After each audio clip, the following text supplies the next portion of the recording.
Bismillahirrahmanirrahim. Assalamualaikum warahmatullahi wabarakatuh. Alhamdulillahi rabbil alamin. Wassalatu wassalamu ala asyrafil anbiya'i wal mursalin. Wa ba'du. Syukur kepada Allah Subhanahu wa taala. Allah masih memberikan kepada kita kesempatan untuk berjumpa, meskipun tidak dalam kelas manual, dalam arti nyata. Kita hanya bisa berjumpa di dunia maya, namun karena keadaan kita harus memakluminya. Alhamdulillah juga Allah masih memberikan kepada kita akal sehat, sehingga kita masih bisa berpikir, masih bisa belajar untuk menambah pengetahuan kita, untuk supaya menjadi manusia yang bermanfaat bagi agama, bagi negara dan bagi masyarakat. Salawat dan salam sama-sama kita sampaikan kepada kekasih hati kita Nabi Muhammad sallallahu alaihi wasallam, karena dengan dakwah yang beliau sampaikan, akhirnya alhamdulillah kita bisa menikmati indahnya Islam, dan semoga kita juga meninggal dalam keadaan Islam, insya-Allah. Amin. Teman-teman mahasiswa yang dirahmati Allah, sebagaimana yang sudah saya sampaikan kemarin, bahwasanya kita akan kuliah melalui video. Namun seperti yang disampaikan kepada kami dosen, bahwasanya media Zoom juga tetap dipakai untuk beberapa pertemuan, dan untuk menindaklanjuti hal tersebut saya juga akan memakai Zoom untuk pertemuan ke depan, namun hanya untuk memeriksa kehadiran. Jadi nanti akan saya screenshot kehadiran di Zoom tersebut, dan akan menjadi arsip saya yang akan saya lampirkan dalam pelaporan kuliah nanti, bahwasanya saya memakai media Zoom untuk kuliah dengan mahasiswa, dan ini bukti kehadiran mahasiswanya. Akan tetapi materinya tetap akan saya sharing, akan saya sampaikan melalui video, karena ini yang menurut saya lebih baik, sebab waktunya bisa lebih lama, kemudian suara juga lebih terang dan bisa diakses. Enggak mesti hari itu juga. Sedangkan Zoom cuma diberikan 40 menit karena kita mengakses yang gratis. Juga suara kadang putus-putus tergantung koneksi. Baiklah, menindaklanjuti yang saya sampaikan kemarin, bahwasanya di pertemuan pertama kita ada kendala, maka saya akan sampaikan materi hari ini tentang dasar-dasar hukum pidana Islam, yang meliputi pengertian hukum pidana Islam, kemudian sumber hukum pidana Islam, dan tujuan hukum pidana Islam. Yang pertama sekali, pengertian hukum pidana Islam. Hukum pidana Islam dalam bahasa Arab disebut dengan jarimah ataupun jinayah, sama. Jarimah atau jinayah itu ada bab khusus dalam kitab fikih sebagai sumber rujukan hukum-hukum Islam. Namun itu bukan pembahasan yang pertama, sebab fikih, hukum Islam itu terkumpul dalam kitab fikih, dalam buku fikih yang meliputi pembahasan tentang masalah ibadah, itu masalah solat, puasa, zakat, haji, dan yang berkaitan dengannya. Juga kitab fikih menghimpun permasalahan tentang masalah muamalah. Masalah muamalat artinya hubungan sesama manusia, mulai dari sewa menyewa, jual beli, kemudian pinjam meminjam, hutang piutang dan yang serupa dengan itu. Itu bagian muamalah. Kitab fikih juga menghimpun tentang bab pernikahan. Itu bab keluarga Islam, bab masalah keluarga, meliputi masalah dari awal hendak menikah, masalah pertunangan, cara mencari calon, kemudian ketika sudah membina rumah tangga, bagaimana hidup rukun, dan jika terjadi permasalahan apa solusinya, juga bagaimana proses terjadinya pemutusan hubungan perkawinan melalui cerai, apakah cerai mati atau cerai hidup karena talak, juga masalah hukum warisan, dan yang terakhir masalah maaf, bukan yang terakhir ya, masih ada satu permasalahan lagi juga, yang sebelum terakhir ini, yang ke berapa, yang pertama ibadah, kedua muamalah, yang ketiga hukum keluarga, yang keempat adalah masalah jinayah ini, masalah hukum pidana. Di sini membahas semua hal ihwal tentang hukum pidana. Jadi nanti kita akan bahas apa saja yang termasuk dalam hukum pidana. Kemudian yang selanjutnya, yang terakhir, membahas tentang masalah hukum perang, hukum perang, kemudian hukum hubungan antar negara, itu juga dibahas dalam bab fikih.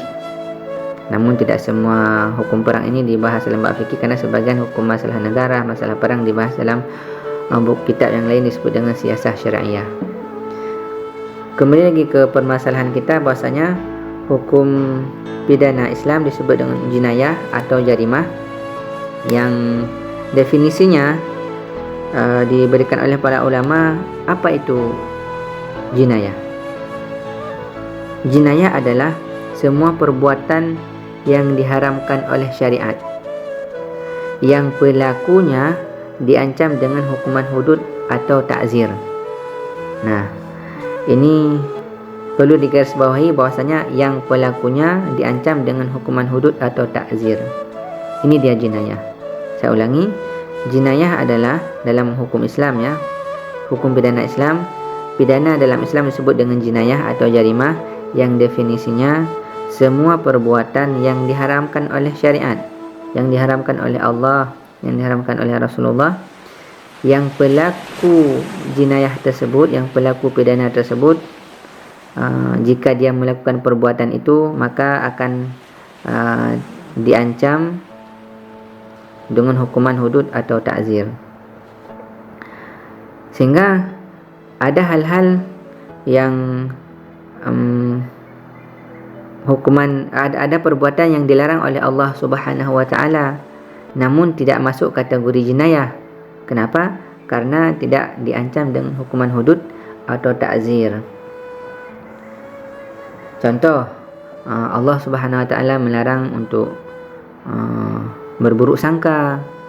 Nah, ketika orang berburuk sangka tidak dianggap jinayah, karena orang yang berburuk sangka tidak dihukum dengan hudud atau ta'zir, hanya dia berdosa saja.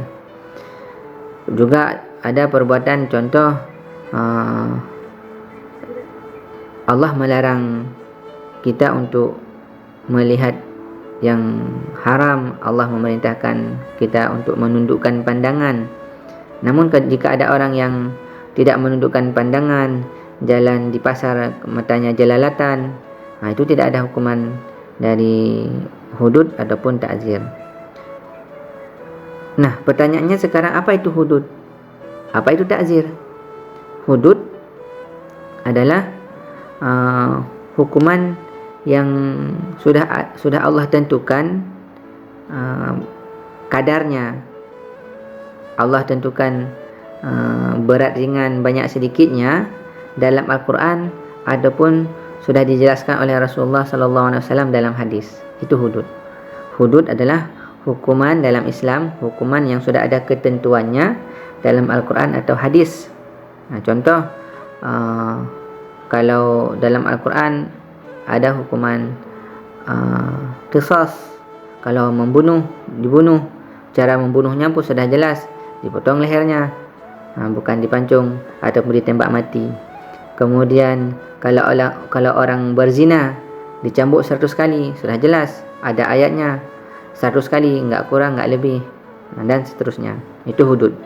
Nanti juga akan ada penjelasan ke depan apa itu hukuman hudud, macam-macam hudud juga ada. Ini sekedar perkenalan. Kemudian ta'zir. Apa itu ta'zir?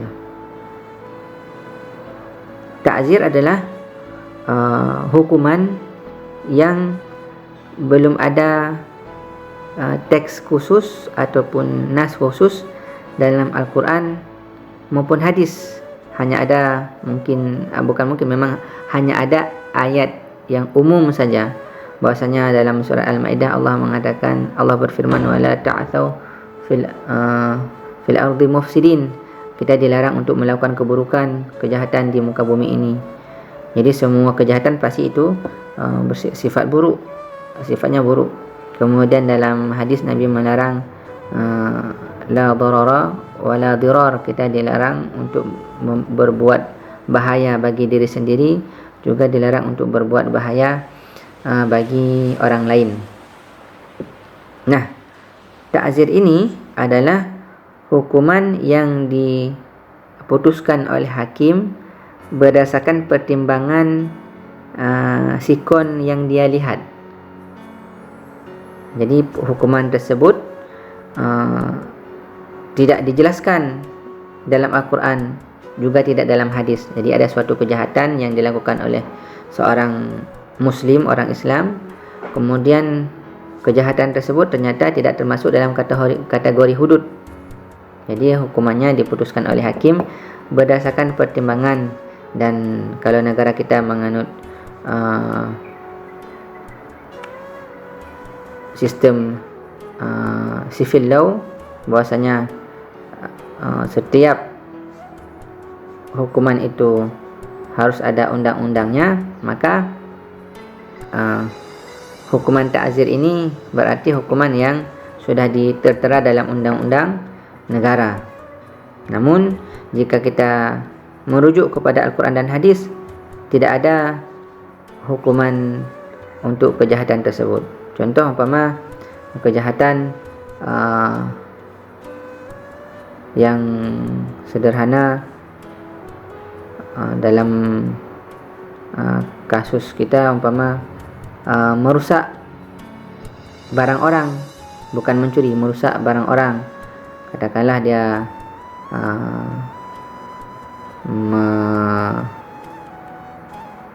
melempar kerbau orang dengan parang, kemudian itu kan merusak barang orang, kerbau itu milik orang. Nah, itu kalau kita rujuk kepada Al-Quran, enggak ada ayat yang khusus menjelaskan tentang hukuman bagi penyerang terhadap kerbau, ataupun dalam hadis juga tidak temukan. Demikian juga dengan pencemaran nama baik. Pencemaran nama baik, umpama difitnah dan yang serupa dengannya, itu juga tidak ada ayat atau hadis yang khusus menjelaskan tentang pencemaran nama baik, kecuali tentang fitnah zina. Kalau ada orang yang menuduh pihak lain berzina, itu ada hukumannya, ketentuan hukumnya dalam Al-Quran. Namun pencemaran nama baik dalam hal yang lain, umpama kita dituduh memakai narkoba padahal kita enggak memakai narkoba, itu kan pencemaran nama baik. Itu tidak ada dalam Al-Quran dan hadis. Jadi akhirnya apa? Akhirnya hakim kemudian memutuskan hukuman untuk pelaku pencemaran nama baik tadi atau perusak barang orang tadi dengan pertimbangan keadaan dan kondisi masa itu, merujuk kepada undang-undang yang ada pada masa itu, dan itu namanya ta'zir. Bismillahirrahmanirrahim. Kita lanjutkan sekarang pembahasan tentang sumber hukum pidana Islam. Jadi sumber hukum pidana Islam yang pertama adalah sumber utamanya adalah Al-Quran. Allah Subhanahu wa taala menurunkan Al-Quran sebagai pedoman umat Islam untuk semua masalah dalam kehidupannya.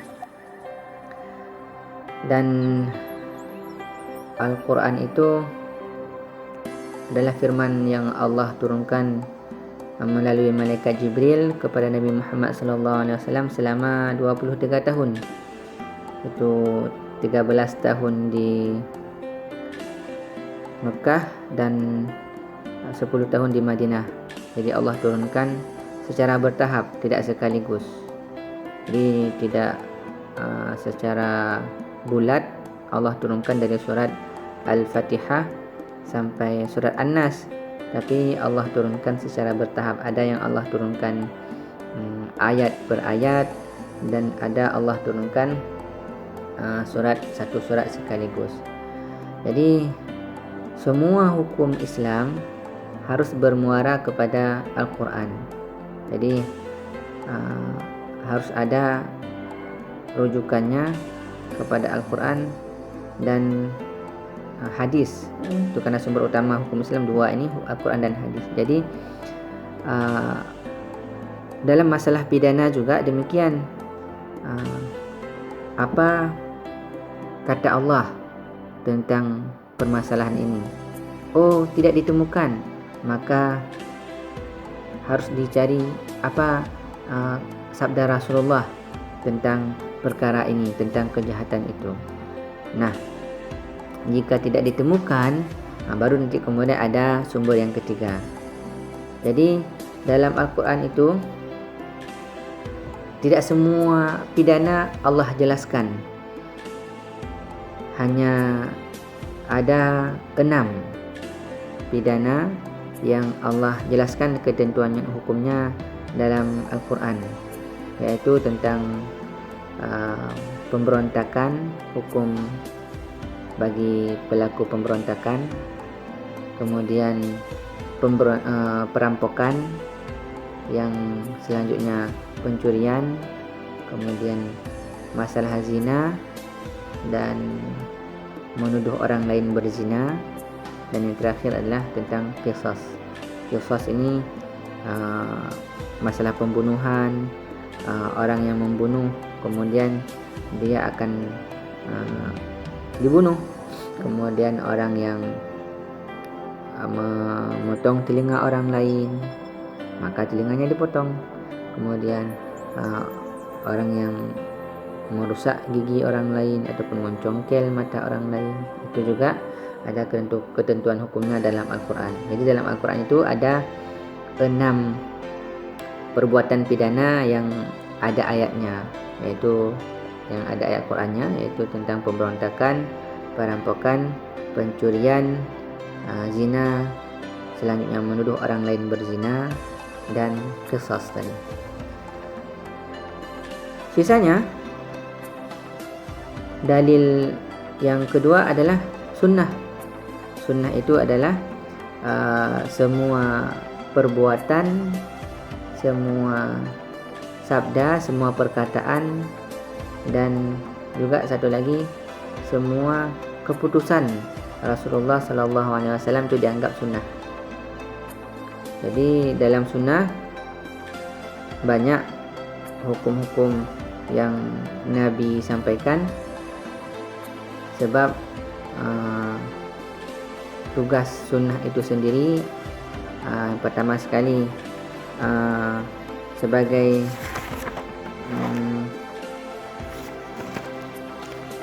ini sudah saya rangkumkan. Sunnah itu sendiri ada 3 tugasnya. Yang pertama sekali sepakat dengan ayat Al-Quran. Jadi hadis-hadis Nabi itu beliau sampaikan dan sama dengan apa yang Allah sampaikan dalam Al-Quran. Dan yang kedua, sunnah itu bertugas, dan ini paling banyak, menjelaskan Al-Quran. Jadi sunnah bertugas menafsirkan ayat Al-Quran. Jadi sebab Al-Quran itu sendiri pun ada 2 pola. Ayat-ayatnya ada 2 kategori. Ada kategori yang global, jadi ayatnya umum. Lalu Rasulullah sallallahu alaihi wasallam bertugas menjelaskan ayat yang global tadi, ayat yang umum tadi. Apa contohnya? Contohnya Allah Subhanahu wa taala memerintahkan kepada kita untuk mengerjakan solat. Solat subuh, solat zuhur, solat asar, solat maghrib dan solat isya. Namun tidak ada dalam Al-Quran keterangan tentang jumlah rakaat salat-salat itu tadi. Jadi Rasulullah sallallahu alaihi wasallam bertugas dengan perbuatan beliau, dengan sabda beliau menjelaskan ketentuan hukum solat itu tadi. Nabi mengajarkan solat subuh 2 rakaat, kemudian solat zuhur 4 rakaat. Itu ketentuan hukumnya kita temukan dalam hadis-hadis Rasulullah sallallahu alaihi wasallam. Demikian juga dengan zakat. Allah perintahkan kita untuk mengerjakan menunaikan zakat. Tidak ada dalam Al-Quran berapa nisab zakat, berapa batas sehingga kita harus mengeluarkan zakat. Nah, itu kita temukan dalam hadis, karena memang tugas hadis menjelaskan ayat-ayat yang masih umum dalam Al-Quran. Masalah zakat umum, Allah hanya perintahkan zakat saja, perintahkan untuk umat Islam mengeluarkan zakat. Tapi kapan ya Allah saya mengerjakan zakat, berapa harta saya kemudian baru diwajibkan menunaikan zakat, itu ketentuannya ditemukan dalam hadis-hadis Rasulullah sallallahu alaihi wasallam. Demikian juga dengan haji dan perkara-perkara yang lain. Dan kategori kedua ayat Al-Quran itu tadi ada yang terperinci. Ayat Al-Quran ada yang terperinci, yaitu misalnya ayat-ayat tentang hukum warisan itu terperinci, berapa jatah suami, berapa jatah isteri, berapa jatah anak-anak, berapa jatah suami ketika istrinya meninggal, berapa jatah isteri ketika suaminya meninggal, jatah harta yang didapatkan oleh mereka. Ini ada ketentuan hukumnya dalam Al-Quran, dalam surah An-Nisa. Juga ayat yang terperinci seperti masalah cerai, masalah talak, masalah rumah tangga, masalah hudud, masalah qisas itu tadi, itu terperinci dalam Al-Quran. Jadi firman Allah Subhanahu wa taala dalam Al-Quran itu ada yang global sifatnya, kemudian Rasulullah sallallahu alaihi wasallam menjelaskan ayat-ayat yang global tadi, yang umum tadi, kemudian ada yang terperinci. Dan yang terperinci ini pun sebagiannya juga Nabi jelaskan kembali dalam sabda-sabda beliau sehingga menjadi terang benderang. Patut diketahui bahwasanya Al-Quran itu sendiri tidak banyak memuat ayat-ayat tentang hukum pidana, sebab Al-Quran dari 6.600 sekian ayat itu yang paling banyak firman Allah itu tentang masalah ketauhidan. Karena memang Rasulullah sallallahu alaihi wasallam pertama sekali 13 tahun di Mekah itu fokus beliau masalah tauhid, mengajak manusia untuk mengesahkan Allah Subhanahu wa taala, tidak menyembah Tuhan selain Allah. Jadi bahkan ayat 1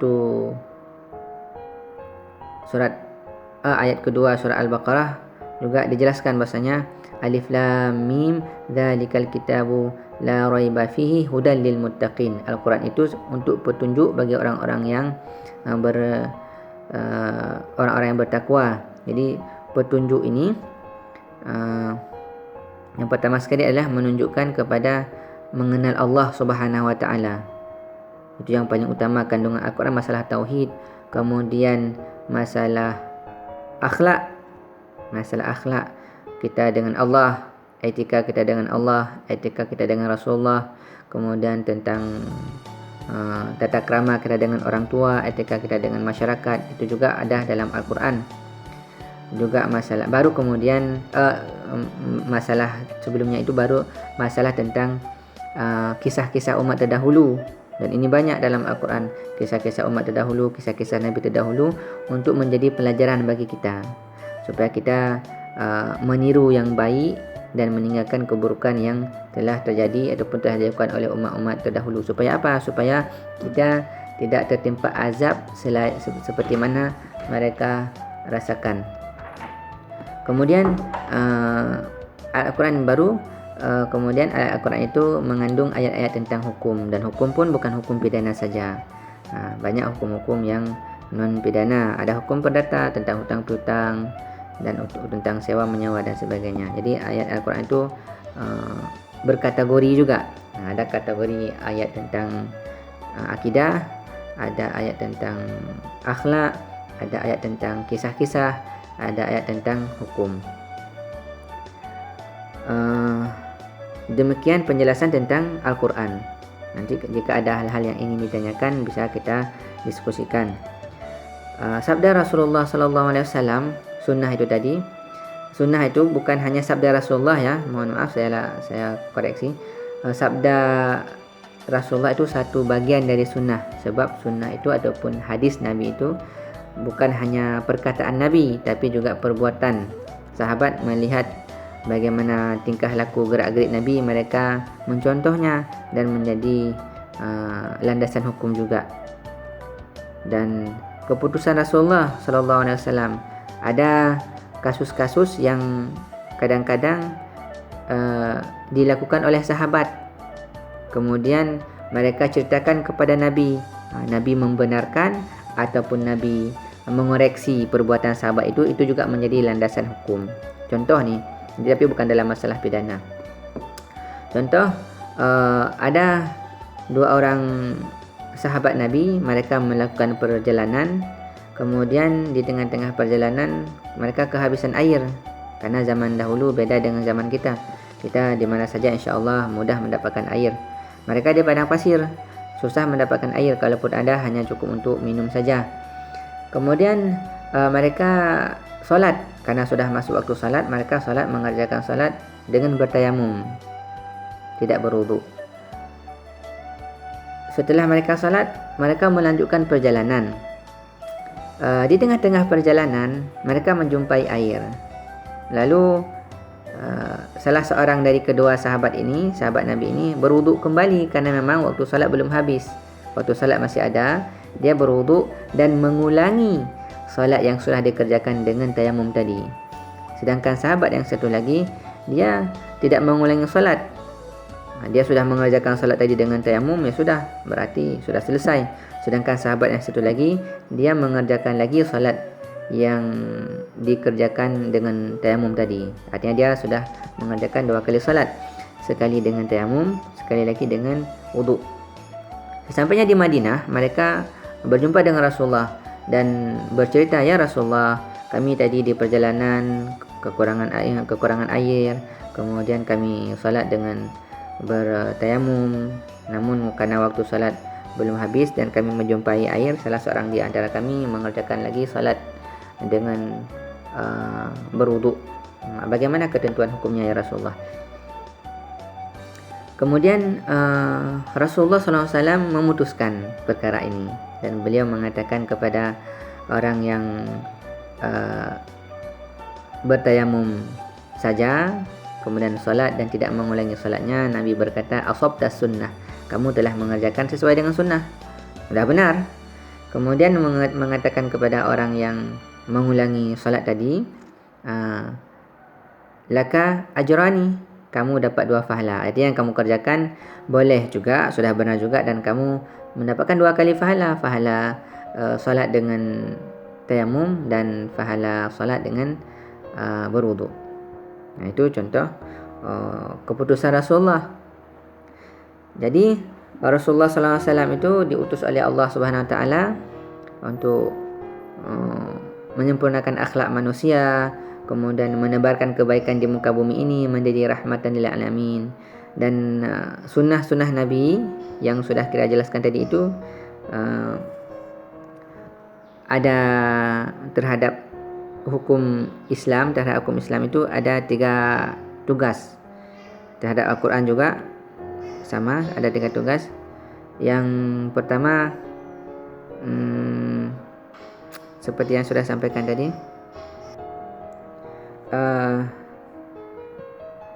tugas Rasulullah sallallahu alaihi wasallam, peran sunnah Rasulullah sallallahu alaihi wasallam terhadap Al-Quran itu, pertama sekali sepakat dengan ayat-ayat yang ada dalam Al-Quran. Jadi hadis-hadis Nabi itu kandungannya sejalan dengan firman Allah dalam Al-Quran. Jadi tidak ada hadis Nabi yang tidak sejalan, semua sejalan dengan firman Allah Ta'ala. Namun redaksi Nabi jadi sama dengan yang Allah sampaikan dalam Al-Quran. Yang kedua, contoh untuk kasus yang pertama dulu. Contoh untuk yang masalah pertama, bahasanya Rasulullah SAW bersabda redaksinya maknanya sama dengan redaksi Al-Quran. Contoh umpama dalam surat Al-Hajj, Allah berfirman dan Allah melarang untuk berkata dusta, dan dalam hadis Nabi juga Nabi bersabda beliau melarang untuk berkata dusta. Jadi sama sabda Rasulullah dengan kandungan yang Allah firmankan dalam Al-Quran, dan banyak lain-lainnya. Contoh nanti bisa dipelajari sendiri. Tugas yang kedua, Rasulullah SAW ini yang paling banyak menjelaskan ayat-ayat Al-Quran.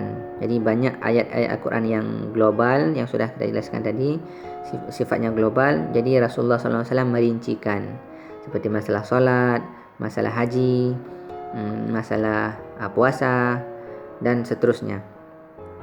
Dan yang ketiga, Rasulullah SAW bertugas menetapkan hukum-hukum yang tidak ada ketentuan hukumnya dalam Al-Quran. Jadi ada hukum-hukum yang belum ada ketentuannya dalam Al-Quran. Rasulullah SAW bertugas berdasarkan bimbingan wahyu. Artinya Allah juga yang mewahyukan kepada Rasulullah, tapi tidak dalam wujud firman dalam Al-Quran, tapi dalam wujud hadis Rasulullah SAW. Jadi Nabi bersabda menjelaskan hukum-hukum yang belum ada ketentuannya dalam Al-Quran. Apa contohnya? Contohnya seperti masalah memakai sutra bagi kaum lelaki, memakai emas bagi kaum lelaki.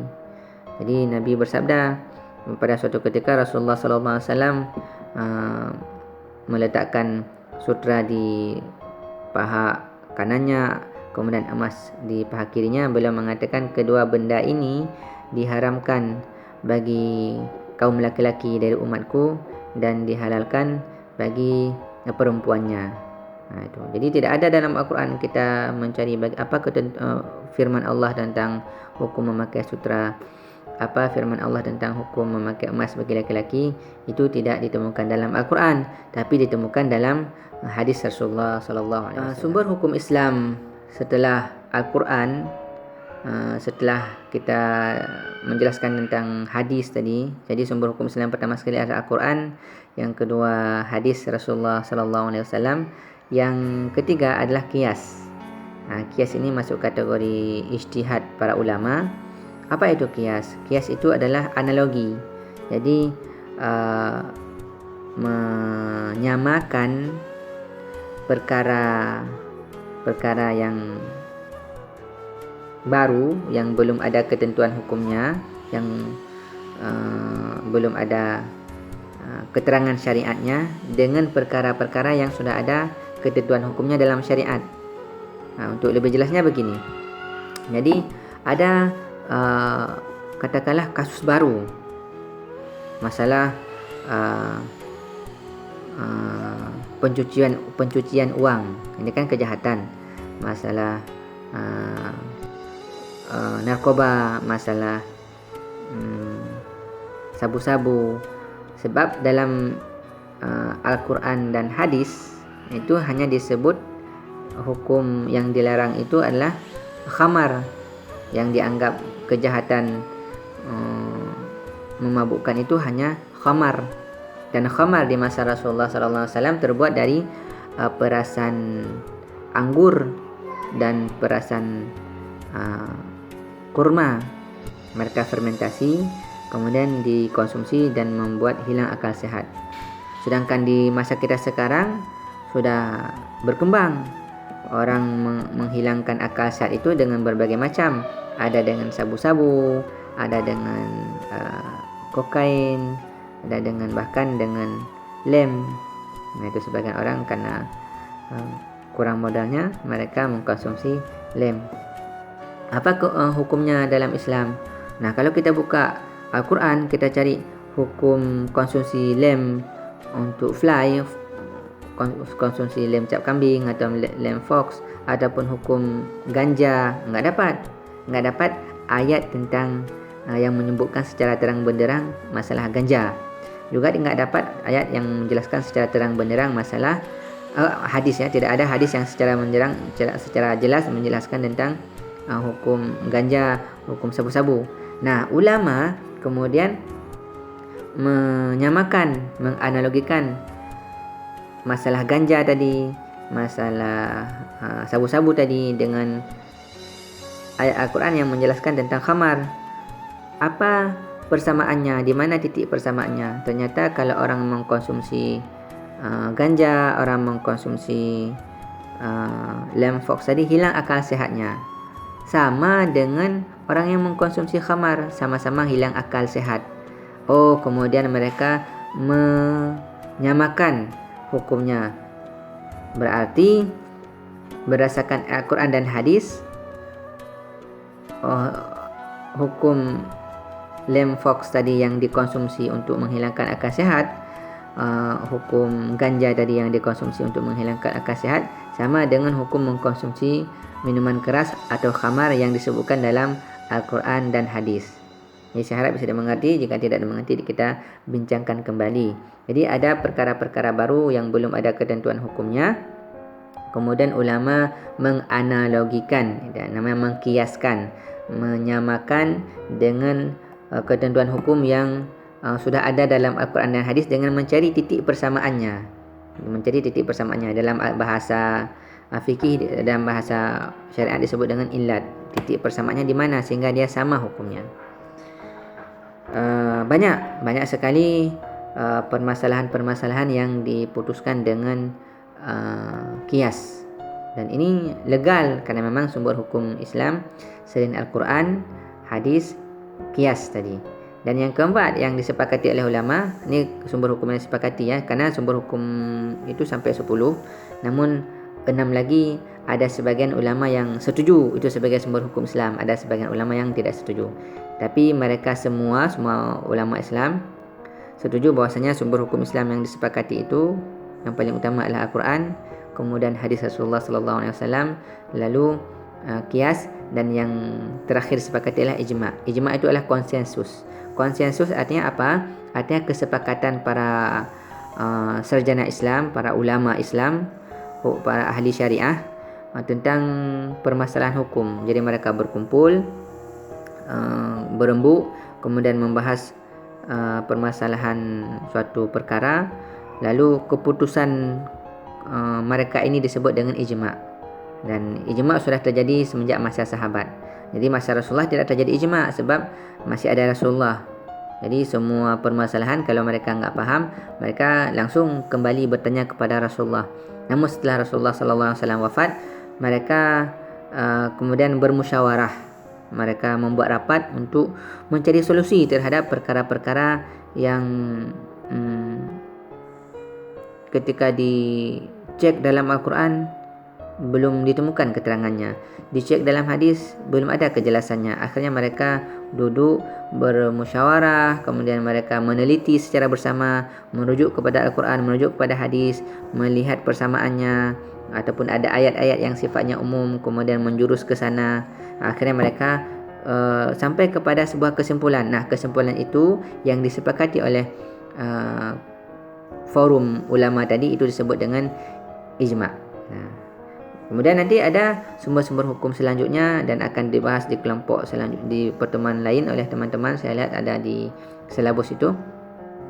Ada yang namanya istishab, ada yang namanya fatwa sahabat, ada yang namanya perbuatan penduduk Madinah. Itu juga sumber-sumber hukum yang ada dalam Islam, namun ada sebagian ulama yang setuju menjadikan itu sebagai sumber hukum kemudian mengambil sebagai sumber hukum, ada yang tidak setuju.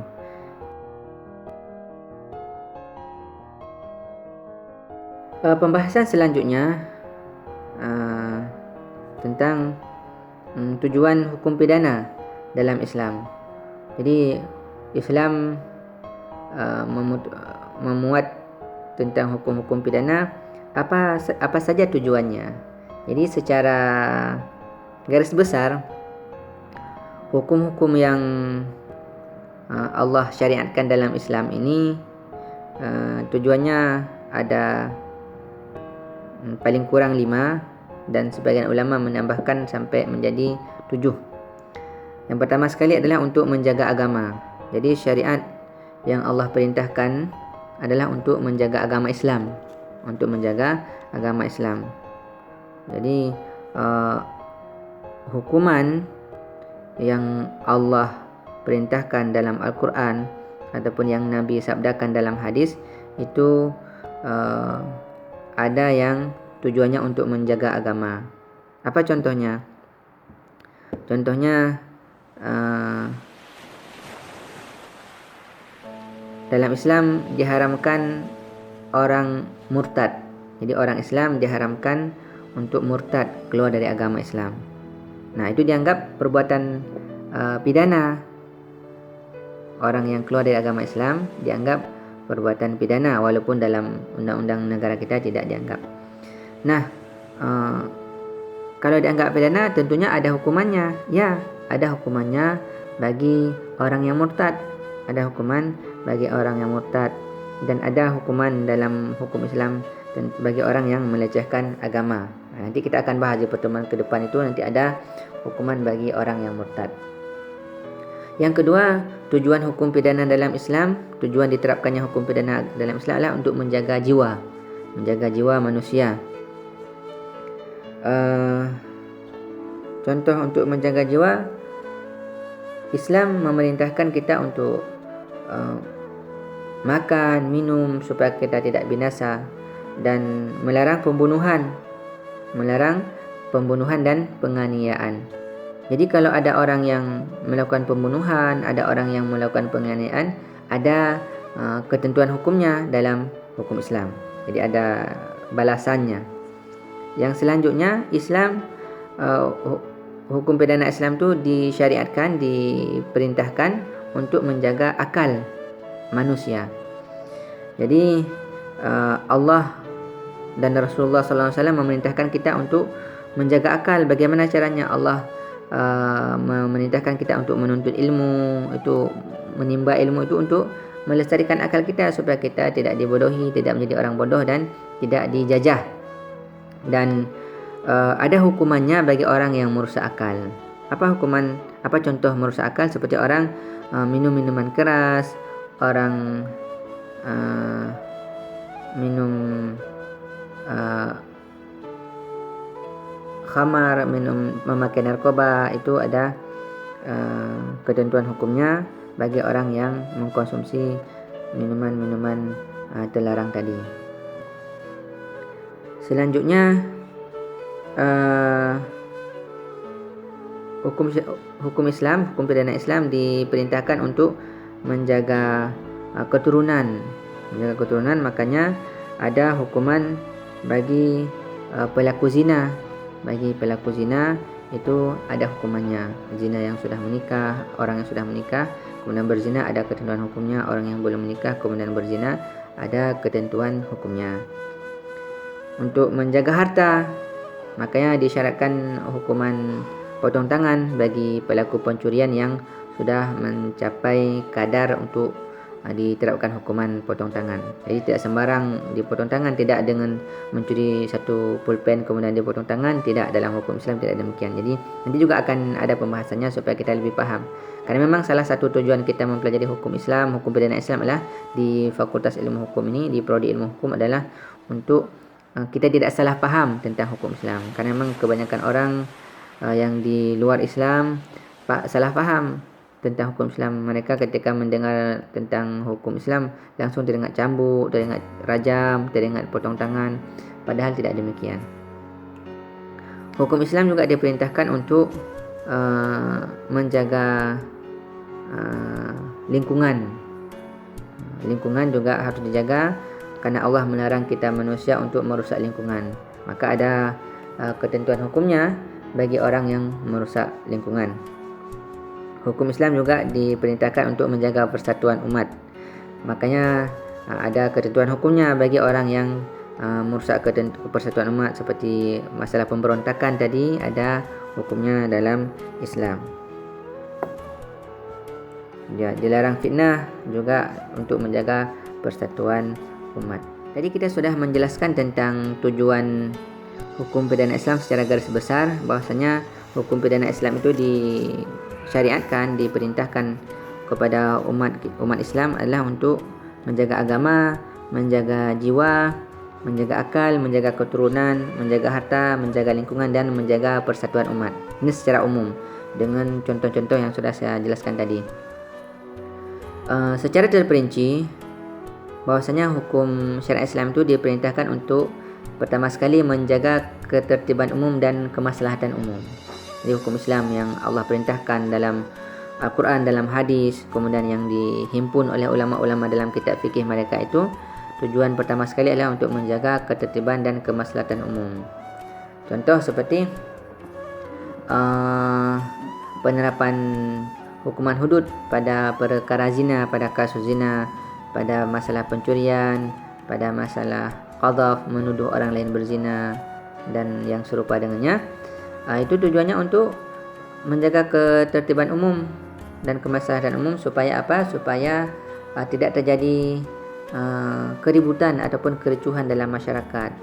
Seandainya zina bebas dipraktekkan dalam masyarakat, pasti akan kacau. Nanti tiba-tiba ada anak enggak kenal ayahnya ataupun tidak diketahui ayahnya. Seandainya masalah menuduh orang lain berzina tidak ditentukan ketentuan hukumnya dalam Islam, maka pasti orang akan dengan senang-senang menuduh dan sebagainya. Yang kedua, tujuan hukum syariat Islam adalah untuk sebagai pencegahan dan penghentian terhadap kejahatan. Jadi bagi orang yang sudah melihat penerapan hukum Islam terhadap pihak lain, dia melihat, oh, seandainya saya mengerjakan seperti itu, saya juga akan merasakan seperti yang sama. Akhirnya dia tercegah untuk melakukan kejahatan itu. Ataupun bagi si pelaku itu sendiri, bagi terhukum, ketika dia menjalani hukuman, apakah itu dicambuk ataukah itu dipenjara, dia akan berpikir berulang kali untuk kembali mengerjakan perbuatan tersebut. Seandainya saya melakukan kejahatan ini, maka saya akan mendapatkan hukuman lagi. Jadi dia akan berhenti melakukan kejahatan. Lalu tujuan hukum pidana Islam juga sebagai perwujudan keadilan dan kasih sayang bagi seluruh makhluk. Jadi setiap syariat yang Allah turunkan itu tujuannya untuk mewujudkan keadilan dan kasih sayang bagi seluruh makhluk. Bukan hanya manusia, tapi juga binatang, tumbuh-tumbuhan, dan seluruh alam ini. Jadi hukum Allah ini adilnya bukan hanya kepada manusia. Kenapa? Karena dengan hukum Allah diterapkan, maka rahmat Allah akan turun. Jadi salah satu rahmat Allah adalah hujan. Jadi yang butuh hujan bukan kita manusia saja, tumbuh-tumbuhan dan hewan pun butuh kepada hujan. Jadi hukuman yang Allah terapkan ini tujuannya adalah untuk mewujudkan keadilan dan kasih sayang bagi segenap makhluk. Selanjutnya, tujuan hukum pidana Islam juga sebagai pengabdian kita kepada Allah Subhanahu Wa Taala. Itu perintah Allah diterapkan oleh manusia, berarti dia sudah mengabdi dan melaksanakan perintah Allah. Jadi dia sudah beribadah. Karena Allah perintahkan, berarti itu ibadah. Allah larang, kita tinggalkan, berarti kita sudah mengerjakan ibadah. Jadi orang yang menerapkan hukum pidana Islam artinya dia sudah melakukan ibadah. Karena ibadah dalam arti yang luas bukan hanya sekadar solat, puasa, zakat, haji, tapi kita memindahkan duri di jalan pun bernilai ibadah. dengan syarat kita niat kerana Allah Ta'ala. Hukuman pidana juga yang disyaratkan Islam itu tujuannya untuk menjauhkan umat dari azab Allah. Sebab dalam sebuah hadis Nabi bersabda, haddun yu'malu bihi fil ardi khairun li ahli al-ardi min an yumtaru arba'ina sabahan. Artinya, satu hukuman hudud yang diterapkan di muka bumi ini lebih baik bagi manusia daripada hujan yang diturunkan selama 40 pagi. Pengertiannya bagaimana? Siapa yang enggak butuh kepada hujan? Semua butuh kepada hujan. Jadi hujan itu rahmat. Hukuman Allah jika diterapkan di muka bumi ini, maka itu menjadi lebih baik daripada rahmat hujan yang Allah turunkan tadi. Karena kenapa? Karena ketika kita redha menerapkan hukuman Allah, maka Allah redha kepada kita dan Allah akan memberikan lebih daripada hujan itu tadi.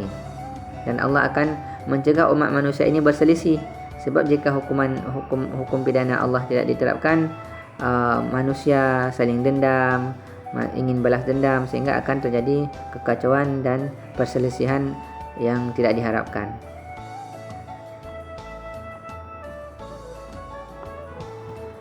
Selanjutnya,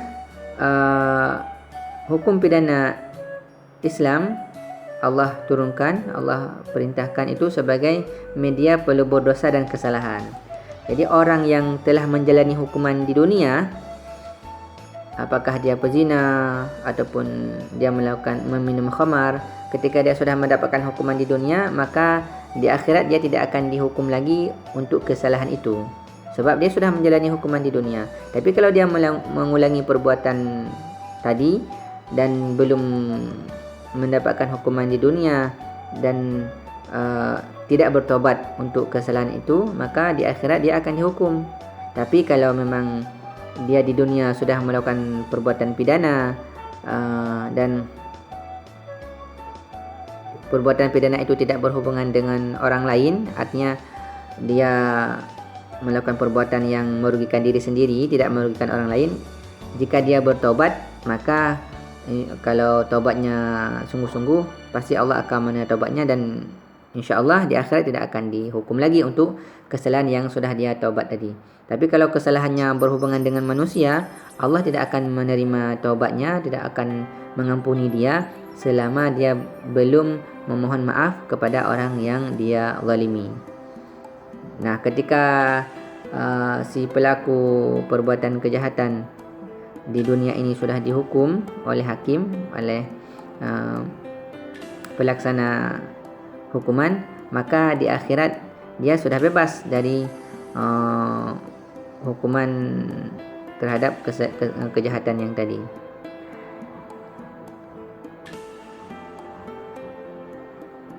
Dan yang terakhir, tujuan hukum pidana Islam diterapkan adalah untuk meredam kemarahan dan keinginan balas dendam. Jadi ini biasanya dalam masalah qisas, dalam masalah pembunuhan. Jadi pasti orang akan sakit hati ketika salah satu anggota keluarganya dibunuh. Maka dengan diterapkannya hukuman qisas, maka di dunia ini akan aman, insya-Allah. Orang sudah lega hati kerana pelakunya sudah dibunuh, seperti mana keluarga mereka telah dibunuh oleh pelaku.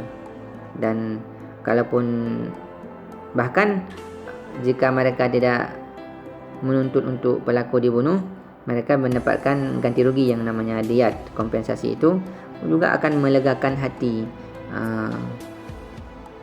keluarga yang ditinggalkan. Misalnya yang ditinggalkan itu keluarga yang kurang mampu, maka dengan diyat 100 ekor unta itu akan bisa mereka bertahan hidup ataupun membiayai kehidupan keluarga yang ditinggalkan oleh korban. Saya rasa demikian dulu materi kita hari ini tentang pengertian hukum pidana Islam, kemudian tentang sumber-sumber hukum Islam, hukum pidana Islam, dan tujuan hukum pidana Islam. Jadi kesimpulannya, hukum pidana Islam itu adalah semua perbuatan yang dilarang oleh Allah Subhanahu Wa Taala dan pelakunya diancam dengan hukuman hudud atau ta'zir. Selanjutnya, sumber-sumber hukum pidana Islam itu yang disepakati oleh ulama ada 4. Yang pertama Quran, kemudian sunnah, qiyas dan ijma'. Jadi pengertiannya sudah saya sampaikan tadi. Tujuan hukum pidana Islam itu terbagi 2. Ada tujuan umum, ada tujuan khusus. Tujuan umum itu untuk menjaga agama, jiwa, akal, keturunan, harta, lingkungan dan persatuan umat. Sedangkan tujuan khususnya yang terperincinya sudah saya jelaskan tadi yang terakhir ini. Saya mohon maaf kalau ada kesalahan. Jika ada hal-hal yang ingin tanyakan, silakan kita diskusikan. Assalamualaikum warahmatullahi wabarakatuh.